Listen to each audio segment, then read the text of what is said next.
dentro dessa reelaboração cognitiva, né, Rodrigo e Cíntia, né, nos casos assim que acompanho e acompanhei de pessoas solteiras e religiosas, né, que estão viciadas em pornografia, há em algumas aquela ilusão que isso se deve essencialmente devido à ausência de prática sexual ou de prática sexual culposa.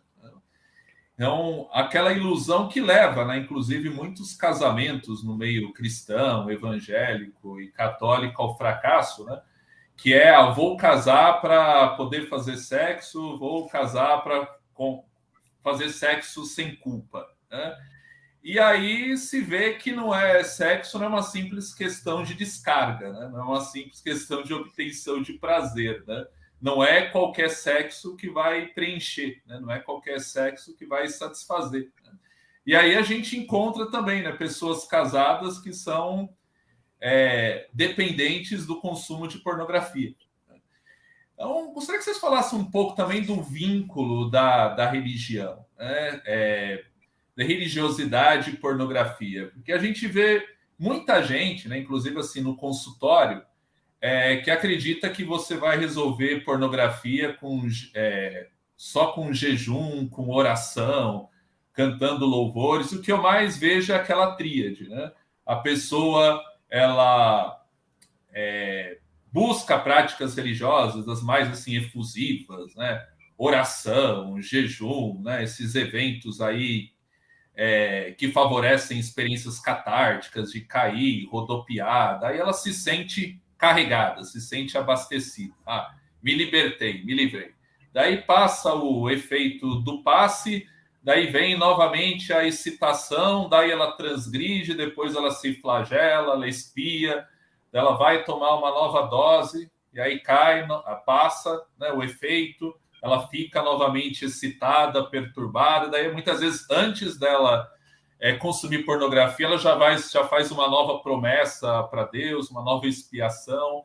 Gostaria que vocês comentassem um pouco, porque eu acho que eu não estou falando coisas assim alheias, né, alienígenas para o público que vocês atendem, né? Fora aqueles que a gente não atende diretamente, mas que a gente acompanha, né, nas nossas comunidades. Vou começar com a Cíntia.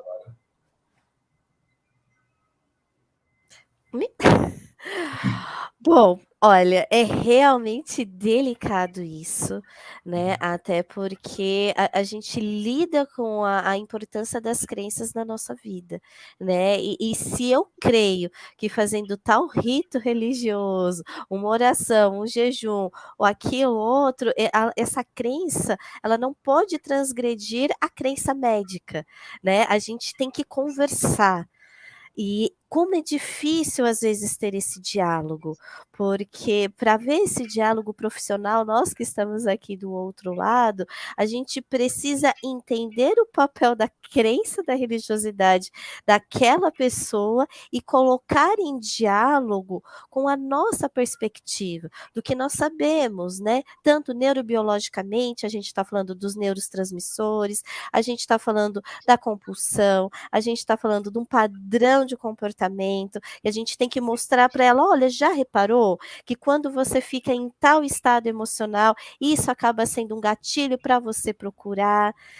A gente tem que mostrar para o paciente todo o padrão comportamental dele e o que o leva a fazer aquilo, né, Rodrigo, como você colocou, né? Fazer os questionamentos, fazer com que a pessoa pense o porquê que ela está procurando aquilo, porque não é no modo automático, como você disse, né, Júlio? Aí deu a vontade, aí ela já vai, já se flagela, já faz isso, já faz aquilo outro. Não, mas peraí, mas por quê? Por que que você queria fazer aquilo?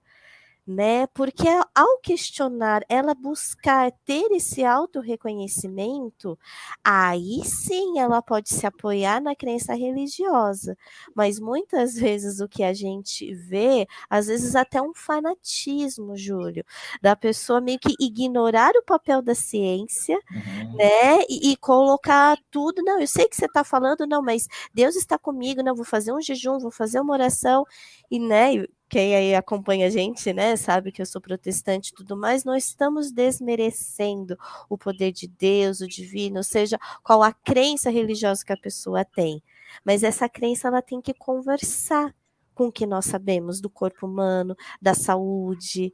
E muitas vezes, o que eu vejo, Júlio, é essa crença, às vezes, reforçada até no púlpito, sabe? Até pelo líder religioso dessa pessoa, que às vezes totalmente ignora a busca terapêutica, a busca até por farmacologia, e aí fica uma confusão na cabeça da pessoa. Por isso que cabe a nós, psicólogos, fazermos com que essa pessoa pense, né? Que ela visualize as crenças dela. E aí eu passo para o Rodrigo, aí me complementa ainda mais a parte cognitiva. Eu concordo. Eu penso assim, eu como cristão tento sempre fazer a distinção entre corpo de Cristo e religiões. Religiões em nome do Deus, Cristo. Né? Então, fazendo essa diferença entre corpo de Cristo e religiosidade, eu acredito que a religiosidade, ela planta culpa, ela coloca medo, porque a culpa e o medo são duas formas de controle. Infelizmente, tem sido assim há séculos e séculos. Por outro lado, e a sexualidade acaba sendo um dos temas, né? Existem outros também, mas a sexualidade é um dos temas. Agora, pensando no corpo de Cristo, olhando para princípios bíblicos, ao invés da culpa e do medo, o que aparece? O amor. Então, a sexualidade não é escondida na Bíblia. Temos lá o Cântico dos Cânticos e tantas outras passagens, né, deixando bem claro que a sexualidade foi pensada e criada por Deus, mas se ela tiver esse viés de amor próprio e amor ao próximo, aí a gente consegue construir, né? Então, pensando que o medo, ele é a base não só da ansiedade, mas de uma série de transtornos, e que, biblicamente falando, o contrário do medo é o amor, né? Porque o amor, ele expulsa, ele lança fora o medo. Conforme esse amor próprio vai sendo construído, eu creio que algumas culpas vão saindo, conforme o amor próprio e ao próximo vai sendo construído, uma ideia de sexualidade mais madura, né, vai sendo erguida.